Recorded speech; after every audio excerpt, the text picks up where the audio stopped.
like and subscribe.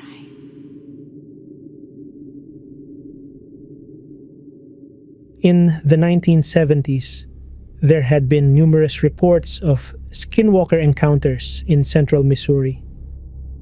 The following story is taken from an interview with John Baker, aged 62, who lived for a time with his grandparents on a farm near western Missouri. According to John, he had several encounters with alleged skinwalkers, including one near-fatal incident. This is his recounting of horrifying events from 50 years ago. My name is John Baker. I have been a skeptic of creepy, paranormal things my entire life. I have never really believed in that type of stuff, but the things I have witnessed at my grandparents' farm shake me to my core. My grandparents own a large plot of land in central Missouri, and they have owned that land for around 40 years. I have been to that farm over 10 times, and every time I go, I always get this terrifying feeling that something is watching me. It's like there's always something behind my back. I have also had many strange encounters there that are downright bizarre. My first encounter with whatever the hell this thing was when I was around the age of 8. We had brought our dog named Spot to that farm. He was a silver lab that I loved dearly. I was exploring the forest behind the house, just enjoying the summer breeze, when my dog started growling. It was a deep, sinister growl that I have never heard him make. I turned around quickly to see what he was growling at, but could see nothing but forests along forests. While my eyes were scanning the area where my dog was growling, some animal shot out of the brush so fast I could barely see what it was. Before I knew it, it was gone. I sat there for what felt like an eternity, absolutely flabbergasted by what I just witnessed. From what I could see of it, it looked like a coyote, but the speed at which it moves was absolutely insane. In hindsight, it moved at like 90 miles an hour and made almost no noise. But the most creepy part was that the place it jumped out of didn't even make an imprint of where it was lying. From where I viewed it jumping up, I should have been able to easily see where it was hiding. Shocked by what I witnessed, I just decided that was enough and went back inside the house. My second encounter happened when I was around 10. I was visiting the place and, like usual, I was getting the feeling I was being watched. That first day was normal and nothing really creepy happened. I was just spending quality time with my family. But when night came, that's when weird things started happening. I was trying to sleep in the twin bed that was shared by my mom's brother when he used to live there. Then I heard tapping. Not tiny little taps, but loud taps, almost like banging. This was coming from the direction of the window. I slowly sat up and looked at the window, but there was nothing. So I assumed it was just some animal or something like that. 5 minutes passed, and there was no more tapping, and I was drifting off to sleep. Suddenly, there's a very loud slam directly on the window. I'm not talking about the sound of a hand slamming on it to call for someone's attention. It sounded as if something absolutely massive collided with the window. I shot up so quickly that I nearly passed out. I decided enough was enough and grabbed a flashlight in the drawer and shined it out the window. There was nothing. About 10 long seconds passed, and still there was nothing. I was about to go crawl into my mom's bed when I heard it. A screech. It was a terrifying screech that I don't think was achievable by any human. It was so loud it pierced the quiet, peaceful summer night. I can't put it into words what that noise sounded like, but it was dark and horrible, and I still remember it to this day. I froze. I was unable to move any muscle as I was so scared. I was sitting there, still as a statue, petrified by what I heard. That's when my instincts kicked in, and they told me to run into my mom's room, which I did. For some reason, I didn't wake her up. I just cuddled up next to her and didn't sleep the entire night. All I could think of was that sound, that horrid, terrible, bloody screech. My next encounter was when I was around the age of 13. I was back at my grandparents' just enjoying my time like I usually do when my grandpa suggested that we go deer watching. I agreed because I had been doing this for as long as I could remember, and it was never an issue and it was extremely fun. So we took the Polaris and went out at around 6 to 7 in the evening to look for deer. We decided to go into the easternmost pasture because that's usually where we spotted the most deer. 30 minutes passed and we had seen a few deer but not as many as we usually do. This is where it begins. I get that feeling again, that dreadful feeling that something is there in the shadows watching me. This time, it's a lot more intense. Like it's right up behind me, but when I look, it's never there. However, it appears that my grandpa feels the same presence as me too. Just to let all of you know, my grandpa is a very laid-back individual. He's always joking and having a laugh. The only time I've seen him to be very serious was when my great-uncle died a couple of years ago. So when I start feeling that I'm being watched, my grandpa goes from a happy and laid-back expression to a very serious and alert expression. He gripped the wheel so tight his knuckles turned white and was constantly looking around like to make sure something wasn't following us. He then made a massive U-turn out of nowhere and started heading back to the house. I asked him what he was doing. He replied, "We're heading back to the house." The tone of his voice was cold and serious, like he had witnessed someone being murdered.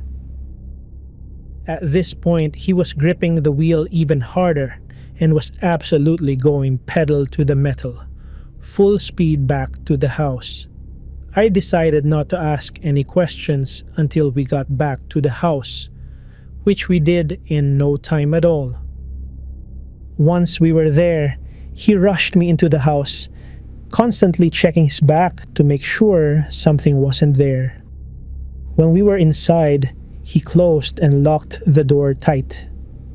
His behavior was very alarming, and it really shocked me to my core.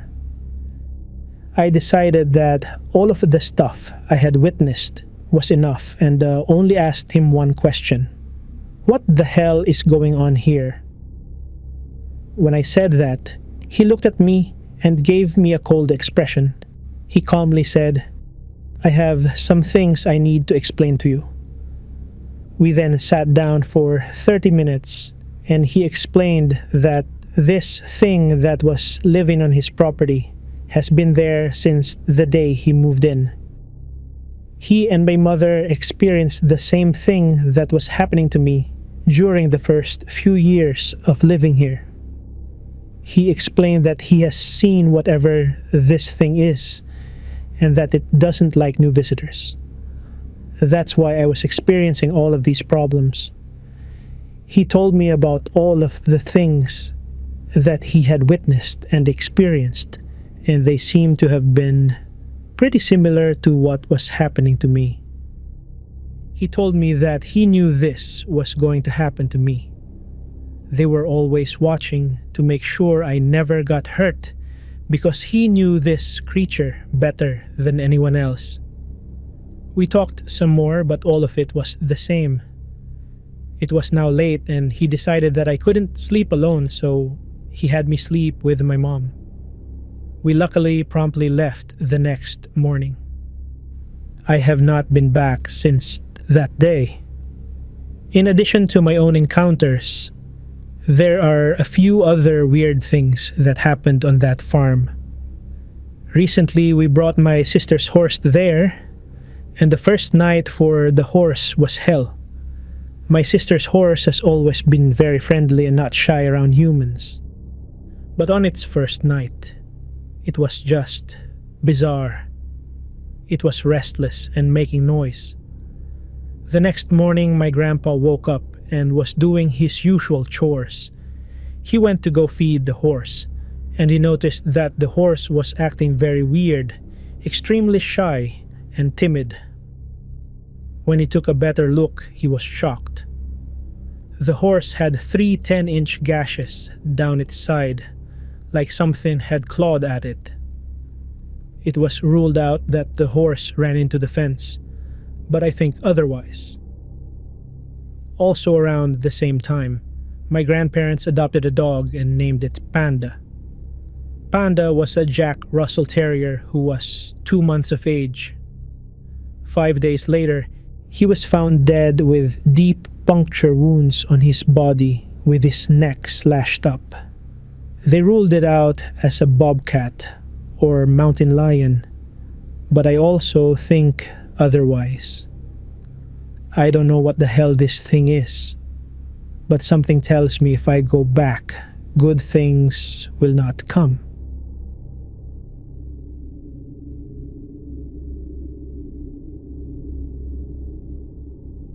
December 2018 in a forest in Payson, Arizona. 4 teenage friends had fun plans for the night, but instead, they ran into something that left them traumatized for life. This is the transcript of Jacob Lloyd's story as he recounted their horrifying experience in an interview. I've had a draft of this story set up for a while, but I've been too worried and scared to tell it. It made me question everything: my faith, my eyes, and my sanity. I've decided it's time to finally let others know about what I've experienced, as it may help me move on. At least, that's what I hope. I recently moved westward to Arizona from the boring state of Oklahoma. I am a devout Christian, and never once before had I believed there were entities in existence that we couldn't hunt down with our modern advancements. It's 2019, for heaven's sake. You'd figure if we wanted to find something, we would, and most of all, we could. It was the 23rd of December, 2018. I was in Payson, Arizona, a bit north of Phoenix. My friends and I, in our Christmas spirit, decided to head out north of town, about 5 to 6 miles or so into the forest on a secluded trail. It was cold that night. Some of my friends shivered and displayed obvious signs of unpreparedness. I was layered fairly well, and yet the winds and frigid cold punctured through my layers and onto me. We wanted to make a bonfire, warm up, and enjoy ourselves with a few drinks. I knew as soon as I got into the car to head that way, something was off. I felt sick and uneasy, and something in my gut told me to just stay home. But I couldn't put my finger on just what, and I ignored my ever-so-looming feelings of anxiety. We picked up friends and headed to the trail. I'm a huge nature lover and always felt safe in the confines of the forest. I felt in control and at ease, but not tonight. It may sound cliché, but I'll be damned if it didn't feel like someone was watching me when we finally got there. And when I had gotten far enough down the trail that turning back would be no hasty endeavor, it finally hit me why I felt so eerie. That same year, during the weeks prior to Thanksgiving, I was here before. It's not a spot we usually go to. Therefore, I was not familiar with it, nor were my friends. We were coming out for the same reason we were in December, for a few drinks around a bonfire. It was late. It was my job to gather firewood. I didn't mind. My chance to survey and explore the area around us wouldn't be bad. Before I even left our area, things took a turn for the strange. I was at the edge of the light. It was being cast from the small bonfire I was to gather more fuel for. In the faint glow of the far trees, I caught a glimpse of something darting behind a tall pine. I asked backward to my friends if it was out of the ordinary for people to be hanging around this spot. My query was only met with silence from them as they drank on. I took a few more steps beyond the comfort of the blaze, keeping my eyes affixed to the tall, shadowy figure fixated behind the tall trees. I could faintly make out that it had moved in a slight, bobbing motion, like a buoy upon a tide. My immediate thoughts drew a blank as to why someone would be out here doing this. Maybe I was seeing things, or it was a prank of some sort. I opened my mouth to call out or even crack a joke, but was mortified when I realized I could not speak. Something inside of me prevented me from making any noise. My heart raced. As swiftly as it came, it shot off into the distance like a bullet. Being startled so badly, I fell back onto the ground and kicked myself back like a spooked animal, scratching and cutting my hands as I did so. My friends saw me and laughed, thinking I was drunk. I managed to stammer out a line about what I saw, but I was only met with a few blank stares and laughs, making me sound stupid. For the rest of the night, I never dared step away from the beams of the bonfire. As I walked down that trail that frigid December evening, I remembered what I had seen and felt on that cold November night, and my stomach dropped. My friends were slurring out Christmas carols and other drunk epiphanies. I knew they wouldn't listen to me even if I spoke out, so I ignored the guttural feelings, prayed for the best, and walked on. I hadn't been drinking much this night either. I don't enjoy alcohol as much as my friends, and often I was the one responsible for herding them home when the night was over. However, to calm my tense nerves, I had a drink or two from some beer we had chilled in the ice chest. It was Christmas after all. It worked. We were all having a good time, enjoying our festive feelings and generally savoring the crisp forest atmosphere. Soon, nature called, and forgetting my prior ordeal, I began to walk away from the fire to relieve myself. I walked a fair 300 or so feet away, toward a big rock resting behind some fallen trees, not wanting to be seen doing my business. I was not even far enough away from the fire to not be able to hear my friends' voices echoing through the woodlands. From behind me, my friend Corbin, who had come along, called out my name. I'll admit I was tipsy, but nowhere near enough to not differentiate reality from a drunken stupor. I remember calling out to him, telling him to give me a moment to finish. I zipped up and turned to walk around the rock to where I heard him wander. I don't know what it was, but sure as all heaven above and hell below, it was not Corbin.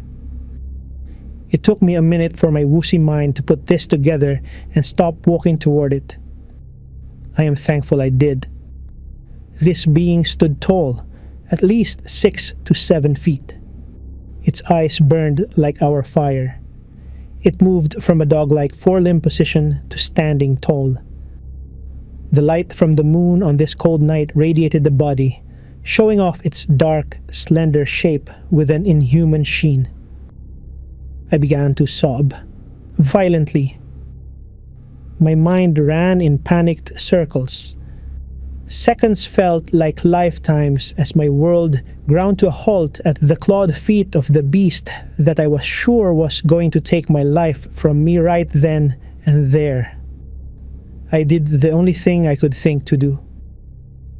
I dropped to my knees and began to pray. This monster, to my petrified brain, had to have been the devil himself. To imagine him as anything worse would be impossible. It did not like my pleas to God. An unholy shriek rang out. I can only think to describe it as someone screaming loudly with lungs full of water. I screamed in terror and, with all the strength I could muster, lunged backward across the forest floor, running as fast as my legs could take me. I fell a few times, I think, in sheer panic. I just couldn't manage to get my body to work properly, knowing that thing was near. When I returned in a panicked craze to the fire, covered in sweat, dirt, and tears, I managed to wheeze out what happened somewhat through my sobs of fear. I think I was so horrified in that moment that I had a small seizure because everything else was a blur. And I also remember the last I saw of the thing before I made my frenzied flee, when it smiled back at me through the forest and skittered off into the darkness. A few days after Christmas, I was able to get in touch with a native elder here in town. I was so scared mentioning the event because I was worried of being mocked or him not believing me. To a twist of my thinking, I told him very vividly what I had encountered. He wholeheartedly believed and told me it was a skinwalker. He then blessed me thoroughly and told me to leave that stretch of land alone and to never venture out there again. Next time, I might not be so lucky. He didn't have to tell me twice. I know, I sound crazy. If I were you, I wouldn't believe me either. But you don't have to. All you have to know is, for the love of God above and all things holy, never forget that we are not alone on this earth. Sometimes during the night, whenever I look out my window, I still catch sight of eyes in the trees looking back at me.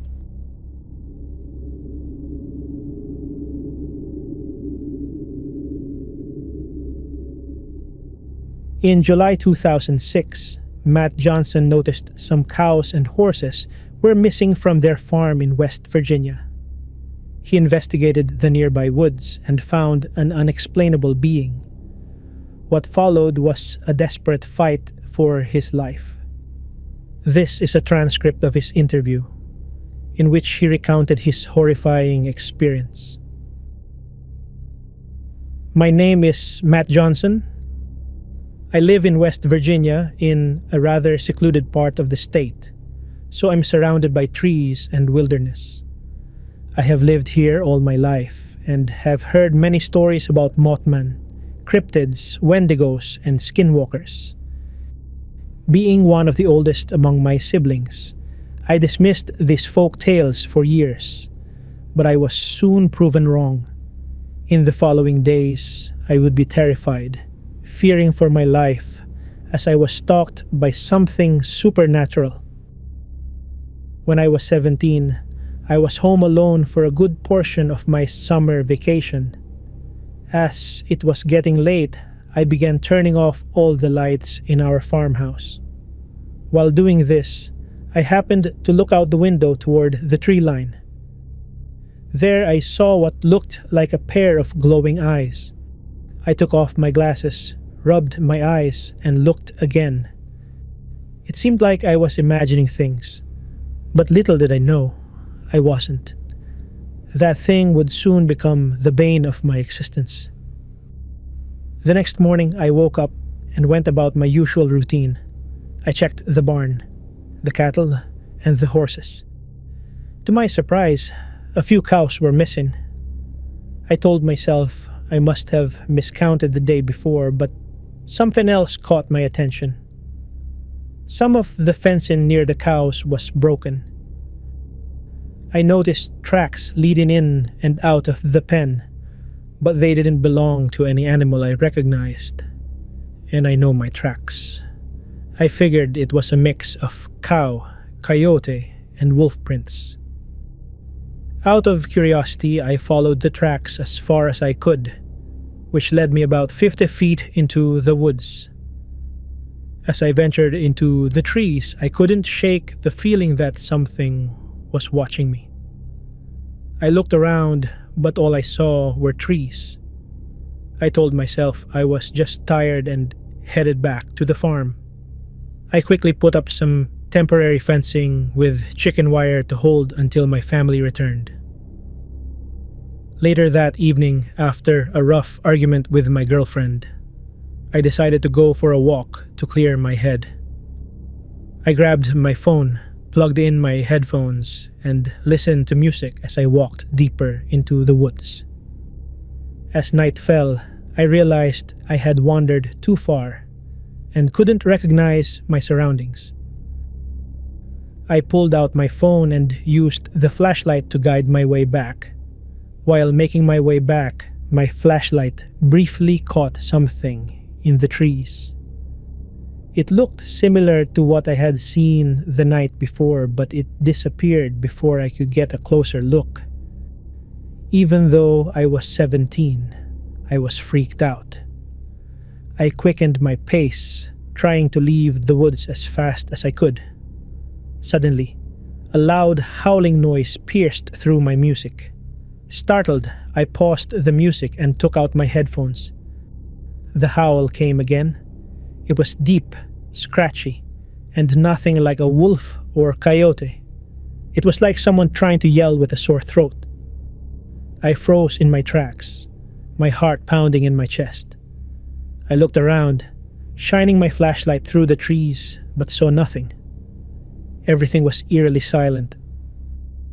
Then, a twig snapped, just 10 feet away. That was when my fight or flight response kicked in, and I chose flight. I ran as fast as I could, despite not being very athletic. Fear gripped me, and my mind raced.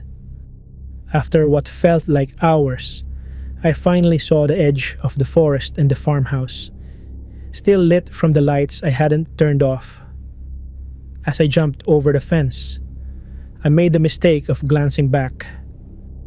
To my horror, I saw a pair of glowing eyes. They were higher than any humans, and they were locked on me. I stumbled backward, tripping as I tried to keep eye contact with whatever it was. It didn't come any closer, stopping just at the tree line, but I could smell it. The stench was putrid, like a mix of rotting flesh and sulfur. I knew I wasn't the only one who saw or smelled the creature because the cows were panicking.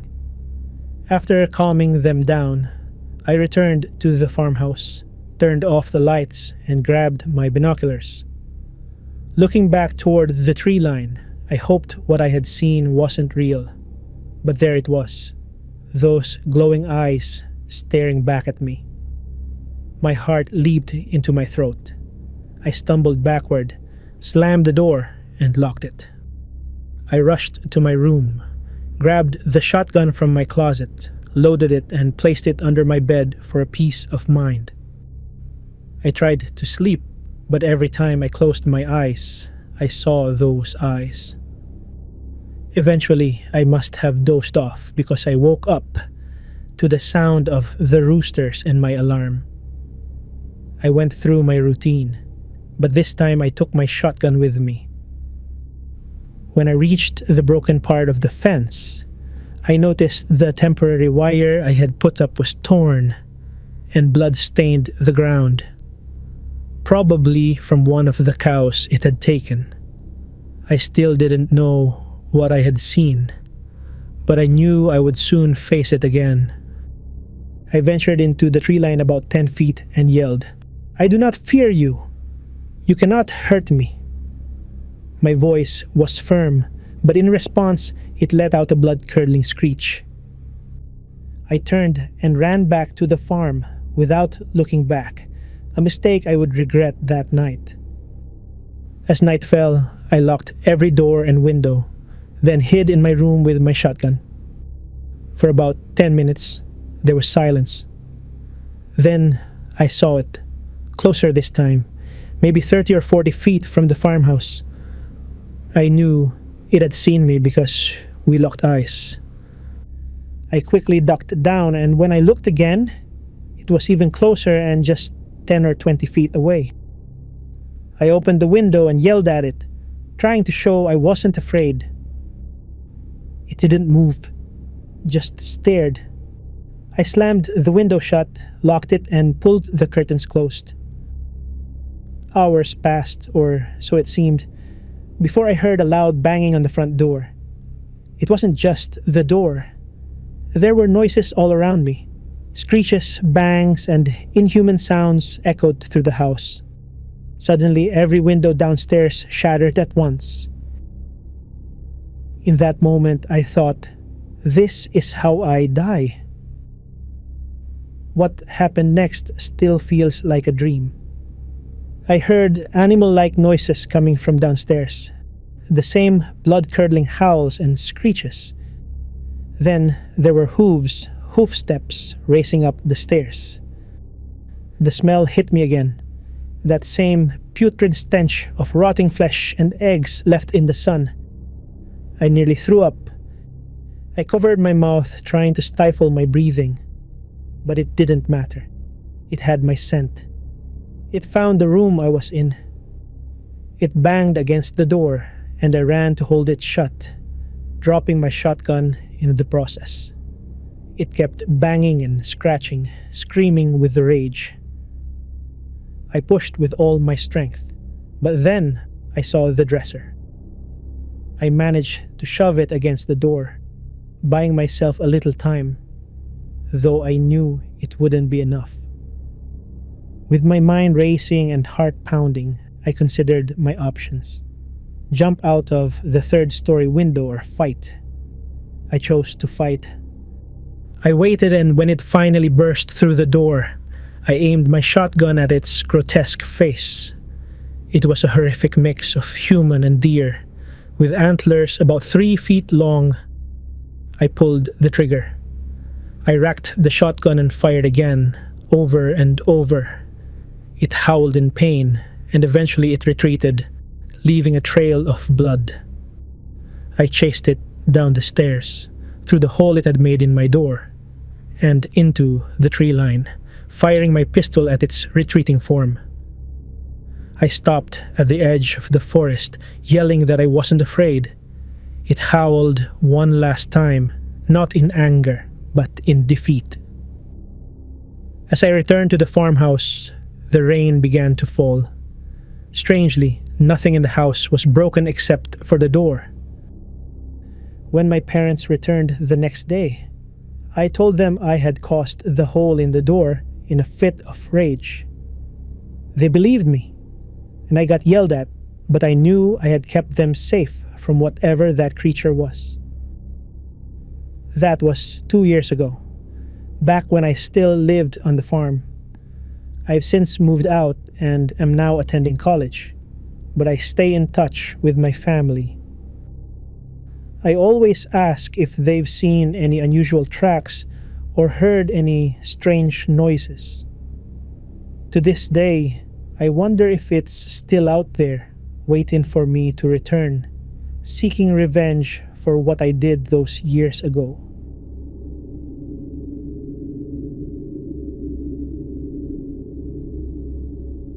In the winter of 1997, Patrick Franklin spent a weekend alone in a cabin by Mt Bachelor in Oregon. The property was owned by his father, who had recently ended his own life.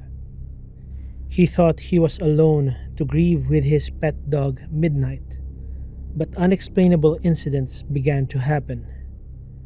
This is his recounting of their horrifying experience. This is a personal experience that I had a while back. It still kind of messes with my head when I think about it. I'll be the first one to say that all of this stuff could have taken place in my head. The mind is a freaky thing and can play some weird tricks on you. Whenever I was scared as a kid, my dad had always told me that in life, you shouldn't be scared of ghosts.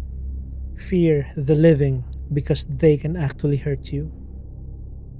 In my late teenage years, I came into some money after my father ended his own life. Also, I received an inheritance from him.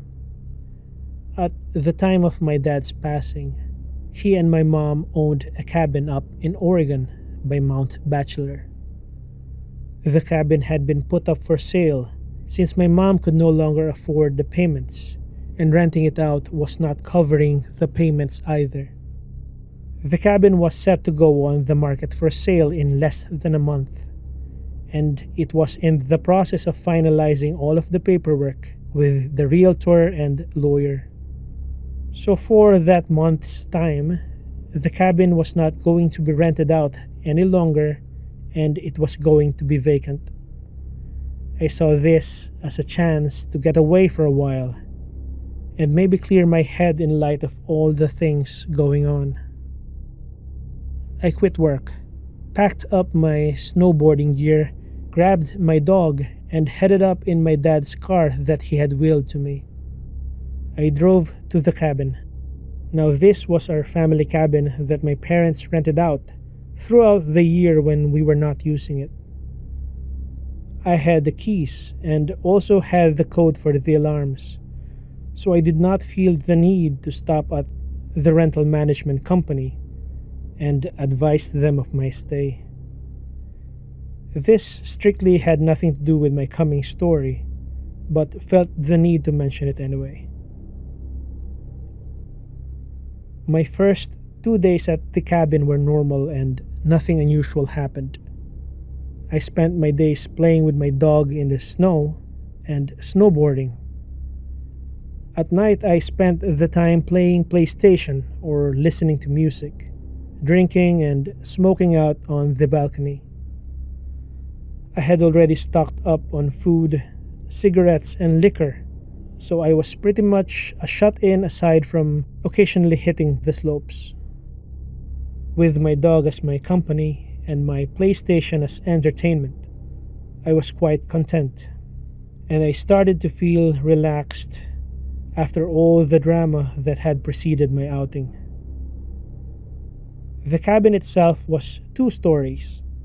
The bottom story had a living room and a side guest bedroom, along with a small kitchen. Upstairs had another 2 rooms, along with a walkout balcony attached to the master bedroom. Most of my time there was spent either in the living room, kitchen, or master bedroom. I never ventured into the other rooms and always kept the doors leading into them shut. Open doors to dark rooms always creeped me out.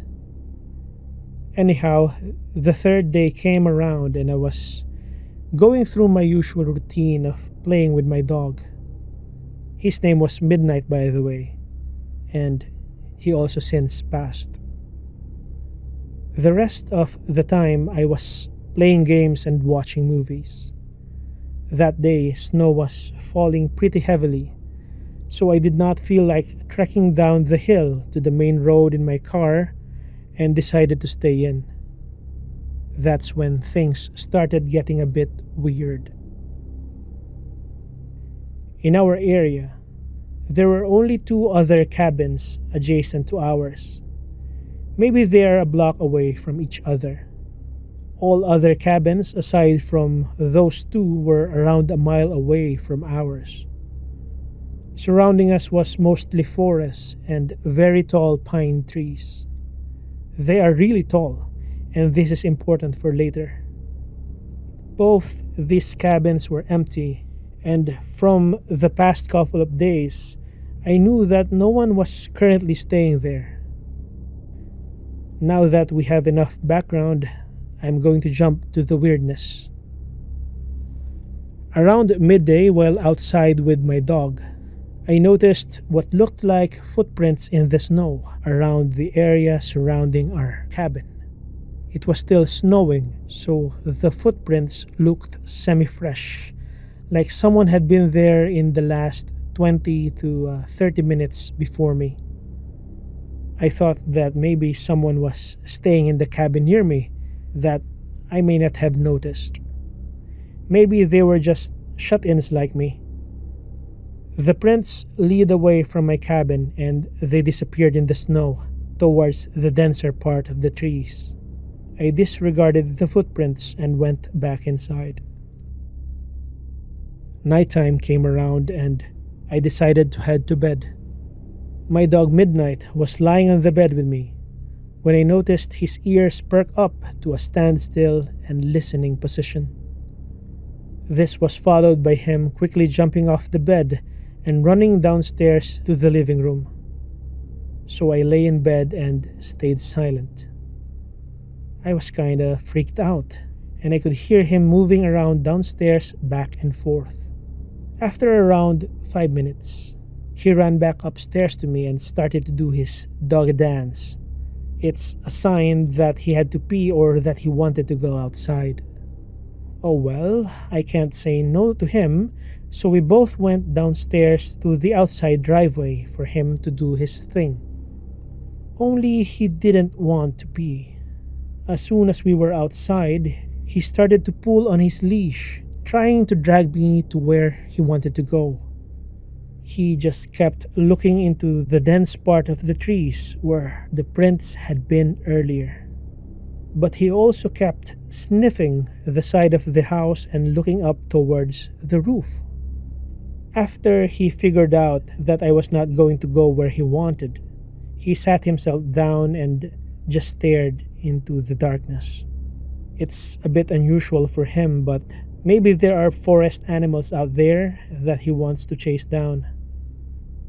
Anyway, I did not want to leave anything to chance, so I pulled him back inside and we both headed back upstairs. Around half an hour later, I was lying in bed when I heard what sounded like hooves walking on my roof.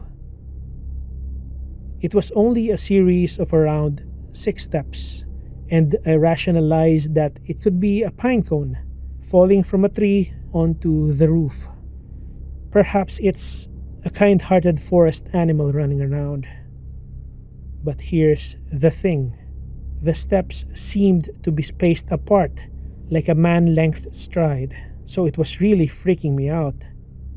Midnight also heard the noise, and was quick to run to the balcony screen door, expecting me to let him out. Alright, you know what?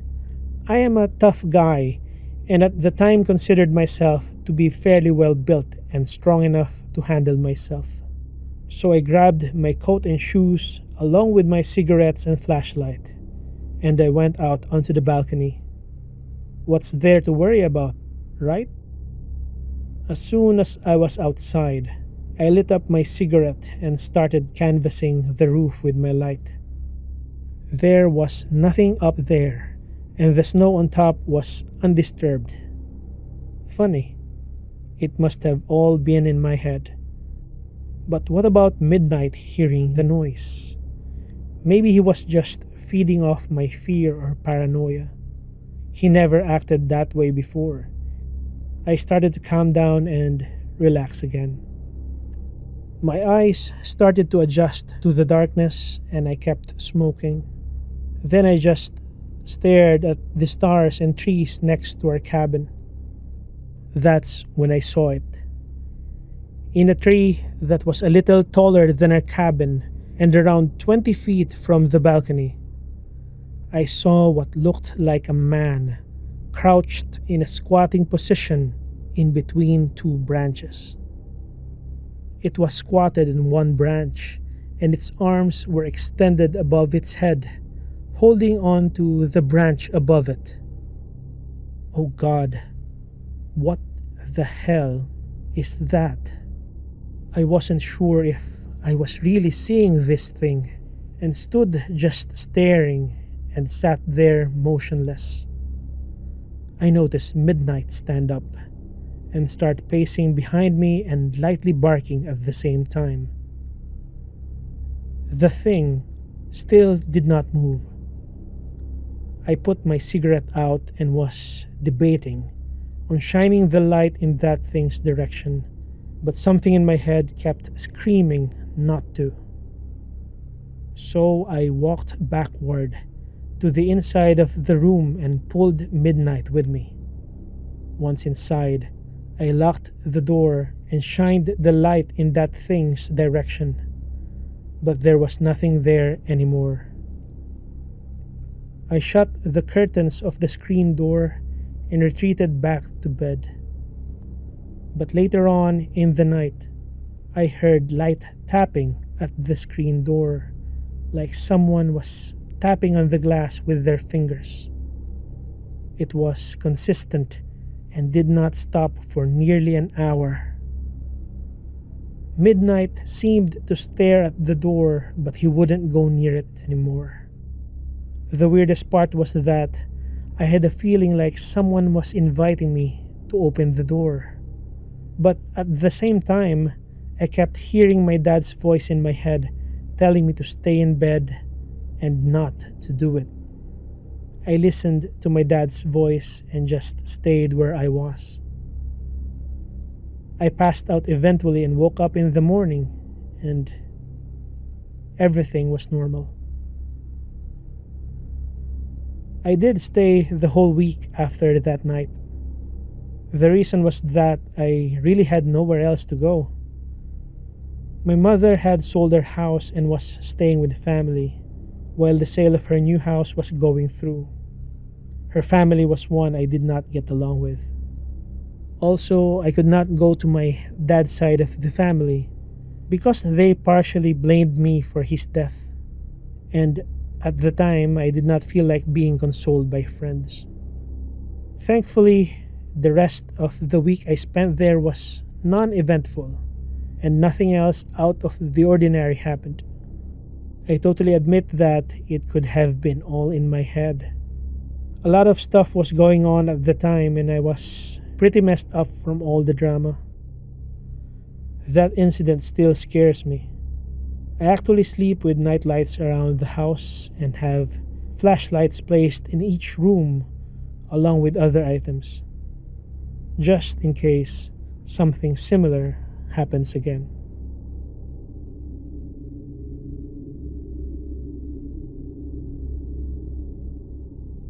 During the summer of 1995, Alex Redmond and his brothers, David and Luke, decided to go target practice in a place called Devil's Heartbeat. It is a canyon located deep in the desert of southern Utah. They came across the ruins of the Anasazi civilization, and there they encountered something unexplainable. That was the beginning of several horrific incidents. This is Alex's story. I am having a hard time remembering the stories told to me by my Navajo family, but when I have a call with them again, I will ask. This creepy set of events happened directly to me though, so here goes. I know it is lengthy, but hey, Skinwalkers. They require backstory. It started when my two brothers, David and Luke, and Luke's girlfriend Sarah, all drove down to the desert to spend some time in the country. This is res land, as it were, so red dirt was everywhere. Southern Utah, a majestically beautiful place if you ever get the chance. So we had some pistols and decided to go out and target practice. We took our gear and some old targets to a place called Devil's Heartbeat. I had never been, but all three of them were familiar with the area. It was a canyon about 200 feet deep. We stayed on one end of the canyon, by the drop-offs, and to our left was the ravine. About 50 feet over, the opposite side of the canyon rose up above us, where some Anasazi ruins were. The Navajo may disagree with historians on the Anasazi's origins and departure. According to Navajo legend, they simply disappeared from existence, leaving behind plates, dishes, and food, and went into another dimension or some equivalent. But whatever the history, the Navajo do not like to wander in Anasazi ruins. I never asked why, but figured it had something to do with disrespect or preserving history, etc. As such, none of the others cared a bit about these canyon ruins. They were more interested in shooting pistols. So I could see old beds, ladders, and even cave drawings on the cliffs with my naked eye. And I got this strange fixation on going over there. I'm not Navajo and felt that their rules did not apply to me. I set off down the cliffs without rope and decided I would climb down, cross the canyon floor, and then just climb back up. This was a bad idea for a million reasons, but it was like some obsession. I cannot explain the feeling. It was like magnetism. I wanted to be in those ruins, and it wasn't just some tourist-like curiosity. It felt like I was meant to go there.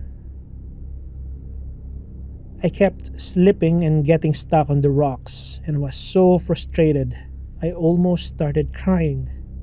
Finally, I was deterred by the unmistakable sound of a growl coming from the canyon floor below me. There were trees down there, so I couldn't see what was making the growl. But mountain lion immediately rose to mind, and I got my ass back up the cliffside. I said nothing to the others, and we shot the guns for a while. The only other strange occurrence was while Sarah was aiming, things got eerily quiet. We all heard a sound from behind us, maybe about 20 feet away. It was almost like a growl, then a hoarse laugh, almost like a lion, and then a hyena. We had a clear view of the entire area, and there was nothing there. Certainly not on the cliff tops where we heard it anyway. The creepy part was that while David, Sarah, and I all heard it from a close distance, Luke heard the exact same noise right by his ear. We ended up camping out there to see if anything would happen, and this is when I got completely terrified. Before, I was only scared of wild animals. We had guns though, and were sleeping with no bags or tents, just some blankets under the stars and a little fire, so I felt safe when we all laid down. I fell asleep pretty quickly, but woke up a few hours later to see everyone else lying with their eyes wide open, listening. The canyon was completely full of noises. The only way to describe it is people banging rocks together. There would be one set, maybe 300 yards away, then another clacking 200 yards away, and then 50 yards away. the canyon echoes, so it was hard to tell exactly how many rock smacking rock noises there were, but they sounded like Morse code. We listened to this for maybe 10 minutes. No other animal noises. No nothing. Finally, David, who is kind of a hard ass and the least superstitious of his family, shouted, "Shut up!" And everything immediately stopped. My heart was in my throat. We just sat there and stared at each other, wide-eyed. It was dead quiet. And then we heard another super weird noise from the Anasazi ruins. I don't know how to explain this one either, but it sounded kind of like a zebra noise, like these squeaky trills. It got louder, and then the rocks, sticks, or whatever started up again. But this time, it was worse, because now other animal noises came. We heard what sounded like wolves or coyotes barking, monkeys screeching, owls hooting, and through it all, that terrible zebra noise. In my opinion, the screeching monkeys were the most terrifying. So we said nope and got our happy little asses out of there immediately. It took us maybe 10 minutes to douse the fire, pack our blankets, and speed away, and the noises were continuing that entire time. That night, I was obviously pretty shaken up. Before I could fall asleep again, my Navajo mother came and sat by me. She said that she could tell I had a rough day. We hadn't mentioned the creepy incident to avoid a lecture about, messing with the spirits. She asked me about it, and I ended up spilling my guts about not seeing the canyon ruins. It was something personal, it felt like. I wanted to go there. Why couldn't I go there? It would have been beautiful. After I told her all about it, I could see that she had a really concerned look on her face. "What is it?" I asked, totally confused. She explained something I had no idea about. The spirits in the ruins like to lure people up. When they get up on the ground, the spirits push them off. That's why we don't go there. I remained creeped out for the remainder of the visit. The town has a publicly accessible kiva, kind of a tourist trap for a little podunk place. But since I didn't see the ruins up close, I went down into the kiva. And I went alone as, of course, my superstitious family refused to enter other natives' dwellings. I figured that nothing could push me off a cliff if I was in a kiva. Well, I was right, but something even worse happened. Fast forward to a few weeks later. I worked at a call center in Salt Lake City, third shift. It was my first night alone, and I was feeling jumpy ever since the kiva. My brothers had already warned me that I had a Skinwalker following me, but I, of course, did not believe it. I don't smoke, but I followed my coworkers out for smoke breaks because I like to chat. That night, I lurked in the doorway because I had this horrible cloud of dread hanging over me. I was peeping out the glass door and being a total weirdo. It hit me then how paranoid I had been. That's what skinwalkers do. They mess with your mind. While I was pacing in front of the glass doors, I decided that this whole thing was stupid and I was going to go outside and stand there for the rest of my 10-minute break. Most of the smokers were already filling back in, but I walked out and put my hands in my pockets. I looked at the sky, looked in the building, mentally patting myself on the back for not being a pussy. Then I saw something that I will never, ever be able to give a rational or even halfway accountable explanation for. We have like 6 parking lots. In one of the lots far away from me, maybe 100 feet, I could see something walking. It was a dog, obviously, but it was almost limping and walked like it was tired or hurt. Animal lover me forgot all about skinwalkers, and I started walking toward it, making the "come here doggy" noises. And then I stopped abruptly.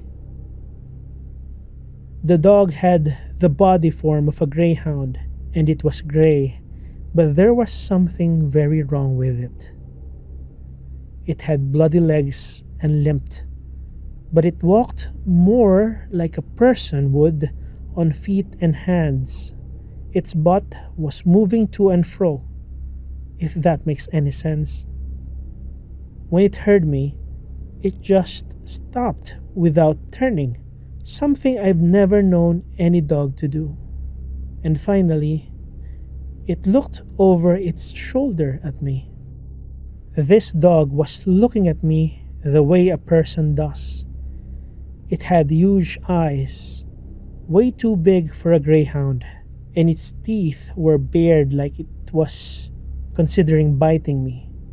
Then it growled, but it was like a whistle kind of growl, noises no regular animal makes. It almost sounded like it wanted to talk to me or it was taunting me. Somehow, in the middle of all this, I realized it didn't have a tail. And I'd heard from all the Navajo stories that skinwalkers, when they appear as animals, don't have tails. Forgetting all logic and rationality, I turned and jetted. I didn't look back until I was back inside the building and had pulled the doors shut behind me. And by then, when I looked, of course, the thing was gone. When I described this to my brothers, they were absolutely sure it was a skinwalker. And they went through the trouble of blessing me, my apartment, them, and their apartments. I never saw the creepy, bloody dog again, and I have never since even slightly wanted to visit any cliff ruins.